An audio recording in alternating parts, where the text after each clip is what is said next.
Hello दोस्तों, welcome to my channel horror vibes. दोस्तों, सबसे पहले तो मैं आपको बोलना चाहता हूँ कि अगर आपको मेरी वीडियो अच्छी लगती है तो सब्सक्राइब बटन दबा के बेल आइकन को हिट कर दें, ताकि जब भी कभी मेरी कोई नई वीडियो आए तो आपको सबसे पहले पता चले।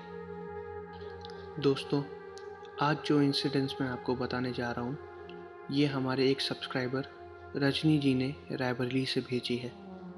उनके साथ घटी इस घटना को उन्होंने अपनी आवाज़ में एक ऑडियो में रिकॉर्ड करके मुझे भेजा था, लेकिन ऑडियो प्रॉपरली रिकॉर्ड नहीं हो पाई, इसलिए अब उन्हीं की कहानी मैं आपको उन्हीं के नज़रिए से अपनी आवाज़ में सुनाऊंगा।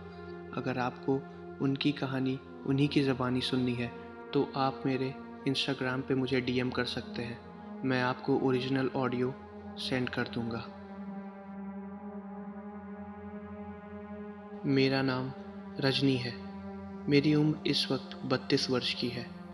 ये घटना मेरे साथ 2014 में घटी थी। तब मेरी उम्र 24 वर्ष की थी और मैं बीएड की प्रिपरेशन कर रही थी। बीएड की एग्ज़ाम में मेरे अच्छे नंबर आए तो मुझे अपने मन के हिसाब से कॉलेज चुनने का मौका मिला। काउंसलिंग में मुझे प्रतापगढ़ का एक कॉलेज मिला जो कि बहुत अच्छा था। प्रतापगढ़ रायबरेली से मात्र 90 किलोमीटर की दूरी पर है, तो आने जाने में मात्र 2 घंटे का समय लगता था। समय निकाल कर मैं और मेरे पापा हम दोनों कॉलेज देखने गए। फीस कितनी है, सिलेबस कितना है और कॉलेज कब से स्टार्ट हो रहा है, ये सब पता करने के लिए हम गए। वहाँ पे पता करते वक्त ये भी पता चला कि कॉलेज में कोई भी हॉस्टल नहीं है। कॉलेज में हॉस्टल की सुविधा ना होने के कारण पापा ने मुझसे बोला कि मैं यहीं कहीं पास में ही कोई रूम रेंट पे ले लूँ और वहीं से ही अपना कॉलेज और बीएड की प्रिपरेशन करूँ। कॉलेज के पास भी कोई भी पीजी की सुविधा अवेलेबल नहीं थी। तभी कुछ दूर जाके वहाँ पे एक गांव दिखा। वो गांव मात्र 19-20 घर का ही था, लेकिन उस गांव का खर्चा कॉलेज में आए हुए स्टूडेंट्स के रेंट पे करने से ही चलता था। बहुत ढूंढने के बाद उस गांव में एक घर मिला जहां पे मेरे कॉलेज के ही कुछ लड़कियां रहती थीं। पापा को लगा कि ये थोड़ा सेफ है, तो वो घर के अंदर बात करने के लिए गए। वो गांव इतना भी पुराना नहीं था, वहाँ पे लाइट आती थी, लेकिन लाइट की टाइमिंग रात के 8 बजे से सुबह के 8 बजे तक की ही थी। वो घर की मालकिन एक बूढ़ी दादी थी। वो उस घर में अकेले रहती थी। उनका बच्चा और उनकी बहू दिल्ली में रहते थे। वो कभी कभार उनसे मिलने आते रहते थे, लेकिन ज़्यादातर वो अपने कमरे में ही रहती थी। उनका खर्चा हम ही लोग के दिए हुए रेंट के पैसों से ही चलता था। जब मैं और मेरे पापा उनके घर में रूम के लिए पूछने गए तो उनके यहाँ कोई भी रूम खाली नहीं था। मेरे पापा के बहुत बोलने के बाद बूढ़ी दादी ने एक कमरा दिया जो कि बहुत दिनों से बंद था।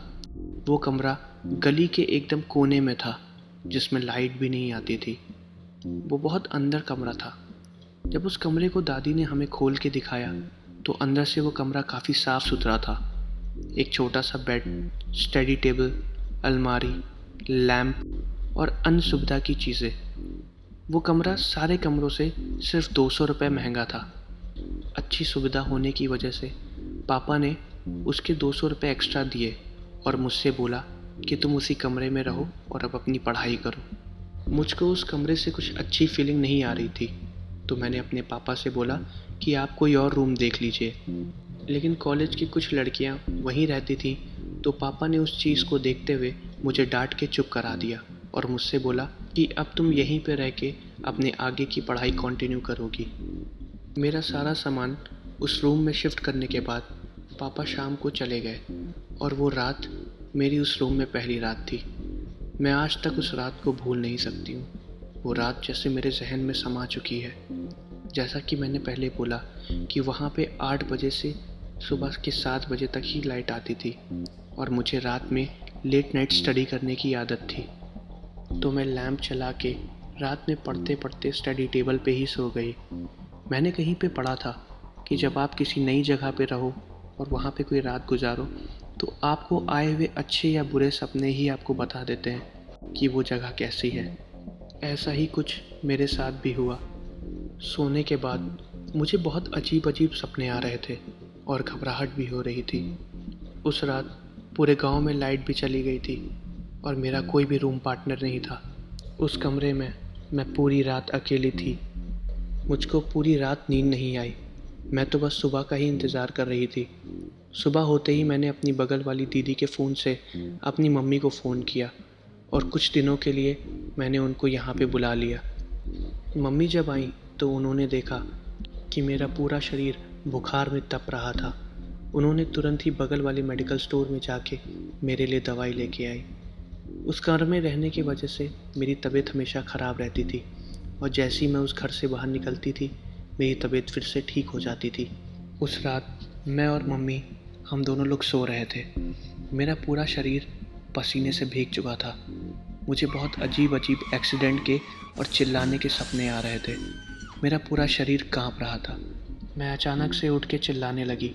मेरी चिल्लाने की आवाज़ सुन के मम्मी की भी नींद खुल गई और उन्होंने मुझे गले से लगा लिया। जैसे ही मेरी आंखें खुली मैं और ज़ोर ज़ोर से रोने लगी और मेरा पूरा शरीर कांप रहा था। अगले दिन पापा मुझे देखने आए और मेरी हालत देख के वो काफ़ी ज़्यादा परेशान हो गए। वो मुझे तुरंत 2 दिन के लिए रायबरेली वापस लेके गए। बस में बैठते ही मेरी हालत अचानक से ठीक हो गई। मेरे सर से पसीना और मेरा बुखार एकदम जैसे गायब भी हो गया। पापा को लगा कि शायद मैं नाटक कर रही हूँ क्योंकि घर पहुँच के मैं एकदम नॉर्मल हो गई थी। कुछ दिन बाद पापा और मम्मी मुझे फिर से मेरे रूम पे छोड़ आए क्योंकि मेरा सिलेबस छूट रहा था।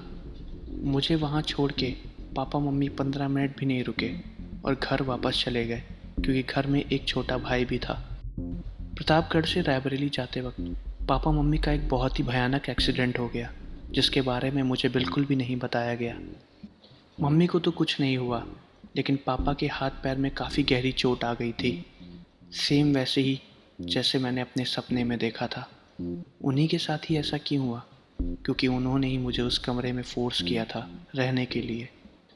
एक्सीडेंट के बारे में मुझे किसी ने कुछ भी नहीं बताया था क्योंकि यहाँ पे आके मेरी तबीयत दोबारा ख़राब हो गई थी।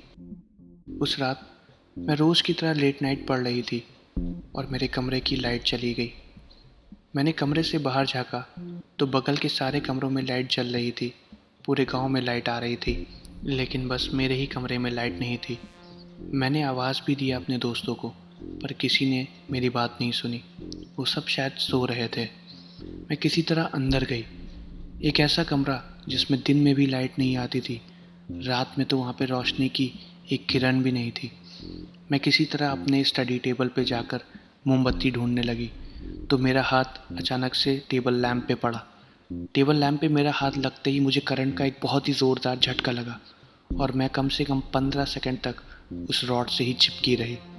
वो करंट मेरे इतना ज़ोर से लगा कि मेरी आवाज़ अगल बगल के कमरों तक गई। सब भागते हुए आए और उन्होंने मुझे उस रॉड से छुड़ाया। मेरा हाथ एकदम जल चुका था।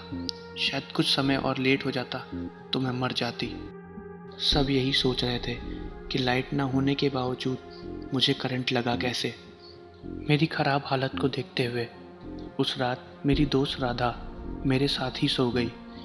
रात में जब राधा सो रही थी तो उसको ऐसा महसूस हुआ कि उसके हाथ और उसके पैरों को कोई छू रहा है। उसको लगा कि मैं हूँ और वो जब मेरी तरफ पलट के घूमी तो मैं सो रही थी। वो चद्दर ओढ़ के सो गई। सुबह जब हम दोनों उठे तो हम दोनों की ओढ़ी हुई चद्दर कुर्सी पर पड़ी थी। सारी किताबें अस्त व्यस्त थी। बर्तन अलमारी से नीचे पड़े हुए थे। हम लोग कंफ्यूज हो गए कि ये सब हो क्या रहा है। दरवाज़ा तो अंदर से बंद था तो ये सब हुआ कैसे। मेरी फ्रेंड राधा को भी रात में बहुत अजीब अजीब सपने आए और उस रात के बाद से उसने कभी उस रूम में कदम ही नहीं रखा। कुछ दिनों तक ऐसा ही चला। मैं सुबह अपने कॉलेज को निकल जाती और दोपहर में वापस आके पढ़ाई करती। मेरी तबीयत दिन पर दिन और बिगड़ती जा रही थी। कुछ दिन बाद जब पापा मुझको दोबारा देखने आए तो उन्होंने मेरी हालत देखी और मैंने उनकी। उन्होंने मुझे उस एक्सीडेंट के बारे में बताया और मैंने उनको अपने सपने के बारे में। पापा को लगा कि शायद इस घर में कुछ ना कुछ गलत हो रहा है मेरे साथ।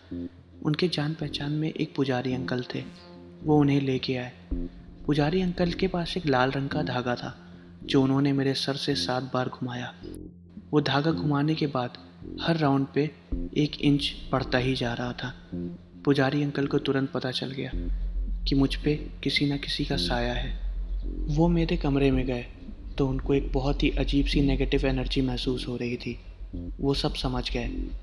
बाहर आके जब उन्होंने गांव वालों से कुछ पूछताछ की तो उनको कुछ ऐसा पता चला जो शायद हमें कुछ पहले ही पता चल जाना चाहिए था।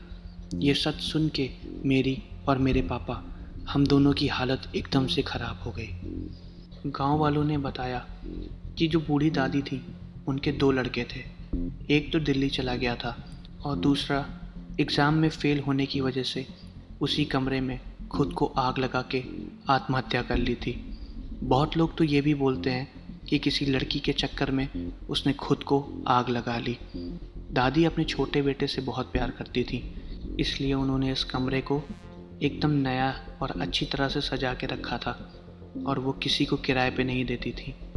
इसीलिए शायद पापा के इतना फोर्स करने पे और किराए की लालच में उन्होंने वो कमरा मुझे दे दिया और मेरे साथ ये भयानक घटना घटी। पापा को ये सच्चाई पता चलते ही उन्होंने मुझे तुरंत वहाँ से शिफ्ट करा दिया और उस घर से निकलने के बाद मेरी हालत तुरंत ठीक होने लगी। दूसरी जगह शिफ्ट होने के बाद जब मैंने अपने दोस्तों से उस कमरे के बारे में पूछा तो उन्होंने बताया कि रात भर उस कमरे में से किसी के रोने की और खटखटाने की आवाज़ आती है। हालांकि वो कमरा बाहर से बंद रहता है और वो आत्मा उसी कमरे में भटकती रहती है। तो दोस्तों, ये इंसिडेंट्स हमें रजनी जी ने रायबरेली से शेयर किया। अगर आपको ये वीडियो अच्छी लगी हो तो इसको लाइक करिए और कमेंट करके बताइए कि ये वीडियो कैसी थी। और दोस्तों, चैनल को सब्सक्राइब करना मत भूलिएगा। मिलते हैं अगले वीडियो में, तब तक के लिए अलविदा।